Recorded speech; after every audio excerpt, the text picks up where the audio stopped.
आज के डेट में अगर आपने एक्शन फिल्म नहीं शुरू की तो आप बना ही नहीं सकते फिल्म, आपको फंडिंग ही नहीं मिलेगी। 20-25 एक्टर एक्शन फिल्में कर रहे हैं, इससे सिनेमा मर रहा है। क्या हम चाहते हैं सिनेमा, हमारे इंडियन सिनेमा ऐसा हो? जिस चीज का हमें सबसे ज्यादा डर था वही हुआ।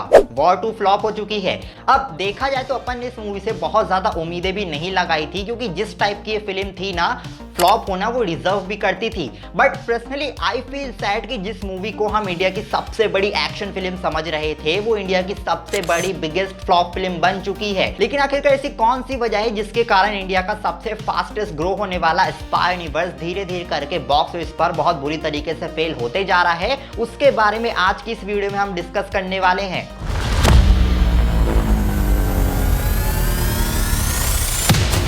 इस चीज का पता लगाने के लिए मैंने स्पाई यूनिवर्स की हर फिल्म को दोबारा से रीवॉच करना स्टार्ट कर दिया एंड हर फिल्म को दोबारा से देखने के बाद मुझे रियलाइज हुआ कि भाई हमारा गंदा वाला काट रहे हैं ये लोग, क्योंकि इस यूनिवर्स के अंदर जितनी भी फिल्में आती है ना, उनका आपस में कोई लेना देना है ही नहीं। अब देखो, जब भी कोई यूनिवर्स बनता है ना, तो वहां पर मेकर सिर्फ एक ही चीज पर फोकस करते हैं कि उनकी हर फिल्म की कहानी को आपस में कनेक्ट किया जाए एंड हर फिल्म के अंदर उनको कुछ ऐसा रिवील करना पड़ता है जिससे वो उस यूनिवर्स का फ्यूचर प्लान कर सके। बट यहाँ पर तो YRF को खुद ही बात पता नहीं थी कि वो लोग एक यूनिवर्स बना रहे हैं, क्योंकि एक था टाइगर से लेकर वॉर फिल्म तक वो लोग सिर्फ स्टैंड ऑन फिल्में ही बनाते जा रहे थे। उनको कोई आइडिया नहीं था कि वो लोग एक यूनिवर्स को क्रिएट करेंगे। लेकिन फिर 2019 और 20 के टाइम उन लोग को ऐसा लगा होगा कि हाँ यार, इंडिया की ऑडियंस को भी यूनिवर्सल फिल्में देखनी पसंद है और लोग बाहर की यूनिवर्स की फिल्मों को पसंद कर रहे हैं, तो यही सही टाइम है गंगा में हाथ धोने का। इसके बाद सिर्फ पैसा कमाने के लिए उन्होंने पठान फिल्म से अपने नए यूनिवर्स को इंट्रोड्यूस करवाया, जिसका नाम था स्पाई यूनिवर्स। अब देखा जाए तो पठान फिल्म के बाद ही मेकर्स के पास एक अच्छा खासा टाइम था कि वो अपने यूनिवर्स को सही डायरेक्शन में लेकर जा सकते थे।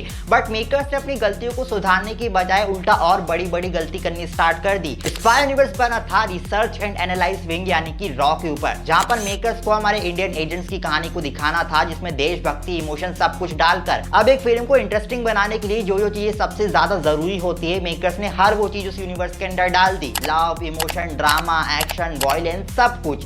बट एक चीज जिस पे सबसे ज्यादा फोकस करना चाहिए था और सबसे ज्यादा ध्यान देना चाहिए था, मेकर्स ने वहां पर बिल्कुल भी ध्यान नहीं दिया।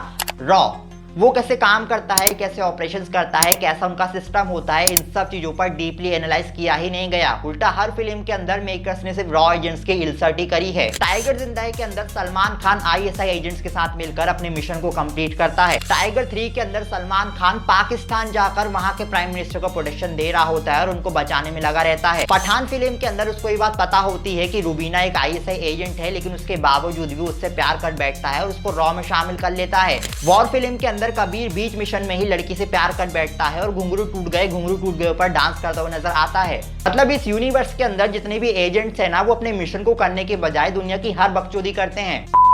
वहीं अगर आप कहानी में भी ध्यान दोगे ना, तो वहां पर भी ज्यादा काम नहीं करते ये लोग। बस घुमा फिरा कर आपको एक सस्ती सी यूरोप की ट्रिप करवा देंगे, बॉलीवुड की हीरोइनों को बिकनी में दिखा देंगे ताकि गरीबों के बीच में खुशी की लहर उठ जाए एंड दो बड़े बड़े एक्टर को आपस में भिड़ा देंगे, जिसको देखकर पब्लिक पागल हो जाए कि भाई ये क्या देख लिया। मुझे नहीं लगता कि इन 3-4 चीजों के अलावा आज तक आपने स्पाई यूनिवर्स की फिल्मों में कुछ भी डिफरेंट या फिर कुछ भी यूनिक देखा होगा। मुझे तो ये समझ में नहीं आता कि मेकर्स को ये चीज कब पता चलेगी कि वो लोग इन सब चीजों को दिखाए बिना भी एक अच्छी फिल्म बना सकते हैं। 2015 में अक्षय कुमार की फिल्म बेबी से 25 करोड़ के बजट में बन गई थी, बट फिर भी उस फिल्म की स्टोरी स्पाई यूनिवर्स की फिल्मों से लाख गुना ज्यादा अच्छी है। इवन अय्यारी IV-71 फ्रीलांसर नाम सबाना जैसी फिल्म भी सिर्फ 40 से 50 करोड़ के बजट में बन जाती हैं, जो कि स्पाई यूनिवर्स की फिल्मों से आधे से भी आधा बजट है। बट फिर भी आप उन फिल्मों की क्वालिटी देखना जो कि इससे लाख गुना ज्यादा अच्छी है, क्योंकि वो लोग फिल्म की डिटेलिंग में काम करते हैं, फालतू की बकचोदी में नहीं। मुझे तो ये समझ में नहीं आता भाई कि जब यश राज फिल्म्स की पूरी टीम बैठकर ही डिस्कस करती होगी कि अब स्पाई यूनिवर्स की अगली फिल्म कौन सी बनानी है, तो क्या वहां पर कोई भी ऐसा समझदार इंसान नहीं होता होगा जो मेकर्स को यकीन दिला सके कि भाई इस बार तो फिल्म की कहानी में ध्यान दे लो, कब तक स्टार पावर के दम पर ही फिल्में चलाते रहोगे। क्योंकि पता है अभी तक मेकर्स इसी वहम में जी रहे हैं कि एक बार शाहरुख खान के नाम पर इन लोगों ने पठान फिल्म चला दी तो हर बार ये लोग स्टार पावर के दम पर ही फिल्में चला देंगे। आशुतोष राणा जो कि अभी तक इस यूनिवर्स को सही तरीके से हैंडल कर रहे थे, बट मेकर्स ने वॉर 2 के अंदर उनको मार दिया और उनकी जगह अनिल कपूर को रिप्लेस कर दिया।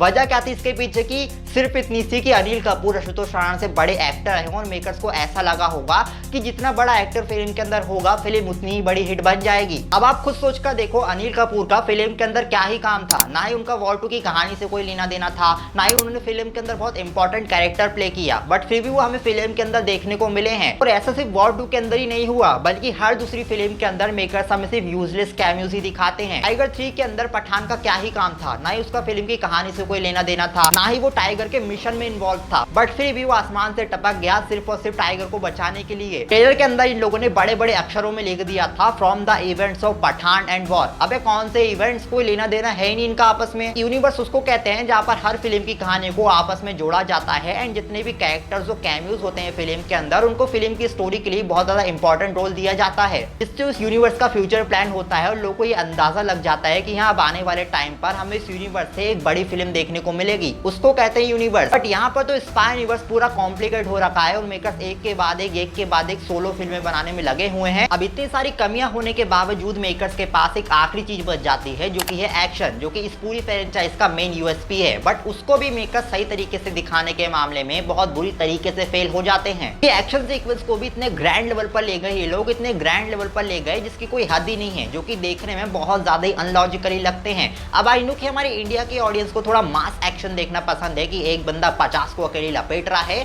क्योंकि हमको वही देखने में मजा आता है। बट पता है, अगर आप उसको भी सही तरीके से कोरियोग्राफ कर दो ना, तो वो भी देखने में बहुत ज्यादा अच्छे लगते हैं। हॉलीवुड की मूवी द ग्रे मैन, जिसके 90% एक्शन सीक्वेंस यूरोप में शूट हुए हैं वॉर 2 की तरह, लेकिन अगर आप उसका एक्शन सीक्वेंस देखोगे ना, तो आप बोलोगे कि भाई क्या एक्शन है फिल्म के अंदर, क्योंकि उसको कोरियोग्राफी इतने अच्छे तरीके से किया गया है कि देखने में एकदम टॉप क्लास के लगते हैं। लेकिन यहाँ पर तो बंदा कहीं प्लेन के ऊपर लड़ रहा है, कहीं ट्रेन के ऊपर छलांग मार ले रहा है, कहीं ट्रक के ऊपर लड़ रहा है, मतलब क्या चल रहा है भाई? इन्हीं सारे रीजंस की वजह से इस यूनिवर्स के अंदर जितनी भी फिल्में आती है ना, सबकी रेटिंग इतनी ज्यादा लो है। लेट्स होप कि इस यूनिवर्स की अगली फिल्म यानी कि अल्फा के अंदर ये लोग कुछ डिफरेंट और कुछ यूनिक कॉन्सेप्ट लेकर आ जाए, क्योंकि अगर वो फिल्म में पिट गई ना, तो भैया फिर वो टाइम दूर नहीं है जब यूनिवर्स बहुत जल्दी खत्म हो जाएगा। बाकी आज की इस वीडियो को ज्यादा पर्सनली मत ले लेना, क्योंकि मैंने अपने ओपिनियंस आपके साथ शेयर किए हैं जो कि मुझे लगता है। बाकी आपको इसके ऊपर क्या लगता है वो नीचे कमेंट करके जरूर से बताना, और वीडियो पसंद आई हो तो वीडियो को लाइक करके हमारे चैनल को भी सब्सक्राइब कर देना।